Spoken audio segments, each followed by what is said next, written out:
Athlete Career Program came about because Adecco recognized the value of people and athletes in the business world. About 10 years ago in Italy and Spain, we recognized that athletes add value by transitioning what they do in sport into the labor market. And through our early vision of what athletes could bring into the labor market, at the same time the IOC was looking at how to help their athletes. We came together and we developed the program really so that we could help athletes, parallel our business, and really come up with something exciting. The Athlete Career Program is exciting because it's built on what Adecco does every day in business. What we do is we help people identify their strengths, and we work with companies and we look at how to bring strengths of individuals and companies together.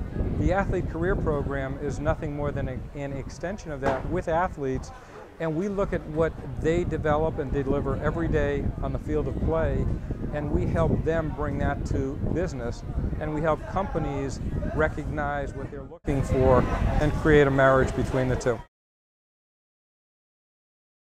This is an exciting day.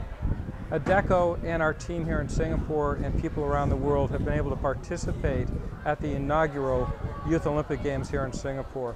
We've had the opportunity to work with hundreds of athletes, young athletes between the ages of 14 and 18, who are just beginning to think about what they're going to do for the rest of their life. And what's exciting is to be able to see in their eyes that they have control on what they're going to do. And that excitement, caught at an early age, can set a strong direction for where they're going. And today, or I should say this past week, for the last 10 days, we've worked with athletes from all 5 continents, from South Africa to Canada to Oceania and everywhere in between. And each of the athletes, to see where they're thinking of going, and then to begin them thinking on their career path, where they're going to go to the university, how they can take that forward, and how they can balance it with sport. It's just an exciting time to be here. At the Youth Olympic Games, it's been interesting because we typically work with people that are ready to engage in work. And today, and this past week, we've had the opportunity to work with kids before college. So the question was, what can I do with younger people to help them begin thinking about what they're going to do for the rest of their lives? And so we developed 2 programs here. One we call the Game Plan. The Game Plan is really about self-reflection, recognizing accomplishments and interests that they have so that they can start building a roadmap of where they're going. Again, it's their game plan for life, but taking steps along the way. But the next thing is, after they have a game plan, what do people do? If they know what they want to do but cannot communicate it, what and where is their next step? And the athletes here, there's 3,600 athletes in Singapore. There's 1,500 people around helping them. There's people from 204 countries, National Olympic Committees here. So the question is, it's where everybody in their areas come together.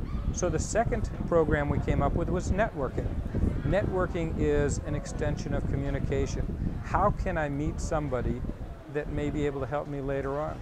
So first we help them look at themselves, but then we help them build a story and build a communication plan so they can start building that network, which helps them in sport, but more importantly, build a network for life. Everybody has a story, every country has a story, but one stands out, and it was a young lady from Peru. She was a freshman at the university, and the university had certain requirements and demands on her where she was having to make a decision between sport and education, and she didn't know how to balance it. During this session, we actually had an IOC member, Peter Talberg, who was with us at the session. And the question came up, what do I do? And it was great to have an IOC member who had lived through this thing provide advice with the Adecco content. And the 2 things that we talked about was, first, for her to develop a network in the university, identify a professor that can help guide her through the challenging question locally, because having a network and having an expert in Peru is going to be very helpful. The second thing was to have somebody, an authority in the industry, that had experience with this activity. And during the session, Peter provided her a business card, and he knew somebody in Peru near the university. So the two things in that one discussion was about she knew what she wanted to be through the game plan, and then on top of that she used networking skills to connect with an expert in the industry who could connect her into the university. So it was one of these things that we have small stories along the way, but in this story we brought it all together, and she actually has now reached out through the communication networking process to make a difference in her life. And what's been exciting is people look at these inaugural Youth Olympic Games. Some people know a lot about them, some people don't. But I've had the opportunity to talk with NOC presidents, to talk with press, to talk with parents, to talk with coaches about what this means to the children, what this means to the people as they're growing up. And what resonates through everything that they say is, first, the Singapore government and organizing committee has just done the best job that anybody could think of. But more than that, when they look at the children, when they look at the young athletes, people were nervous. What do you do when you bring 3,600 people between the age of 14 and 18 together? Is there going to be contention, or is there going to be a bonding in the world? And what I've had the special and unique opportunity every day when I've been here in the Olympic Village in Singapore is to see people of different cultures who have different languages come together and learn how to communicate. People bond that have never seen each other before. People share what their life experiences are through interpreters, but through body language.